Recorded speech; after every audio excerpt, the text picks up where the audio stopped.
నమస్తే అండి అందరికీ. ఈరోజు మనం మరుగుమందు గురించి పూర్తి వివరాలు తెలుసుకుందాం. నా ఈ వీడియోని ఫస్ట్ టైం చూస్తున్నట్టయితే లైక్ చేయండి, షేర్ చేయండి, సబ్స్క్రైబ్ చేయడం మర్చిపోబాకండి. మరుగుమందులో వచ్చేసి 2 రకాలు బాబు. ఒకటి పౌడర్ వచ్చేసి చికెన్లో, మటన్లో, tea, coffee, cool drink, sweet, juice, biryani, fried rice దేంట్లో అన్నా కలిపి ఇవ్వచ్చు. ఇంకొకటి లిక్విడ్. ఈ లిక్విడ్ అనేది చెప్పులకి, బట్టలకి, తలకి, వంటికి, లేదా అవన్నీ వీలు లేకపోతే మన అడుగులు 7 అడుగులు లెక్కబెట్టి ఆ అడుగు జాడల మట్టి తీసుకొచ్చి దాంట్లో పూసినా చాలు.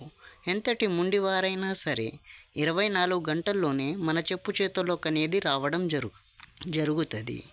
ఈ మరుగుమందు అనేది చాలా పవిత్రమైనది. ఈ మందు ఎవరికి పడితే వారికి ఉపయోగించకూడదు.